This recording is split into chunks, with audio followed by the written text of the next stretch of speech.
Hey, I just recorded a new video. This is about 5 sections of the FDCPA that you can use in any collection action or defense of a collection action.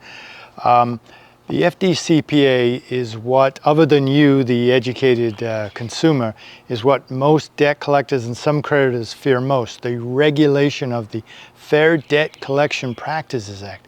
It's what debt collectors have to go through in any attempt to collect upon you, whether it's a mini Miranda warning or how they conduct themselves at certain times of the day.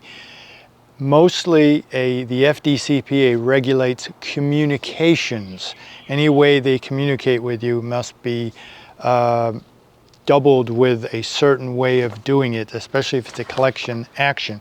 So this new video will cover 5 sections for you: the 1692 E11, 15 USC, 15 USC 1692 A6. It's going to be covering what's called the false name exception to creditors collecting as debt collectors. In a similar vein, 15 USC 1692 J, which is suing, where a plaintiff sues someone for creating this whole letter campaign for a creditor to pretend to be a debt collector.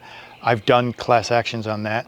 1692 CB, that protects against the, it's kind of a collection identity theft protection, in that no one can hear about your debt collection information or privacy regarding collections other than 6 protected people, one of which you are, or your attorney, their attorney, but for the most part, no one can know about your debt collection actions, or anything that's you're being collected upon.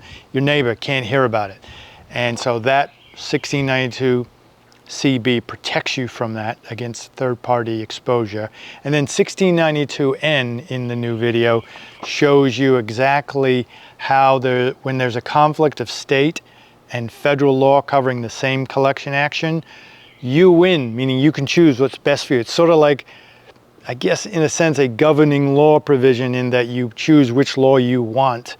And the law says whether it's a state act or a federal act, you are allowed to pick and choose what gives you the most protection. In fact, attached to this website, attached to my website, killdebt.com, will be several things for you in the long form video. One of which is a lawsuit that I filed under state and federal law against a debt collector that did this. Ready? Shazam. And see if you can see, there are several things here that bothered the heck out of me, and I filed a lawsuit no one had ever done before. It was just given that you could do what these folks were doing. See if you can see what laws they are violating and what's violating the law. So under the video, the long form video on killdebt.com, you'll have the complaint I filed in that case, that summonsy thing. You'll have the summary motion response against them.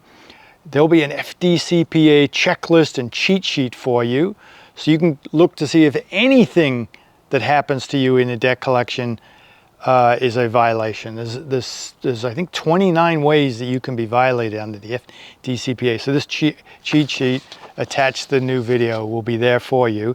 I'll throw in a validation letter, of course, that you can send anytime you feel like a debt collection communication is violating the law, or it's the first time you see it, against the 1692G letter, which is the first letter. Got to send your validation letter. Send it return receipt requested, keep copies. Also, you'll have always my show notes. So the long video that this short video is announcing will have everything I just talked about, and I'll be showing you how to use it in format of a summons or a letter response, but it'll be a practical application of those 5 sections under the FDCPA, which are there for your protection. I'm going to show you just how you can protect yourselves in a lawsuit against you from a debt collector or a creditor. See you on the new video. Bye-bye.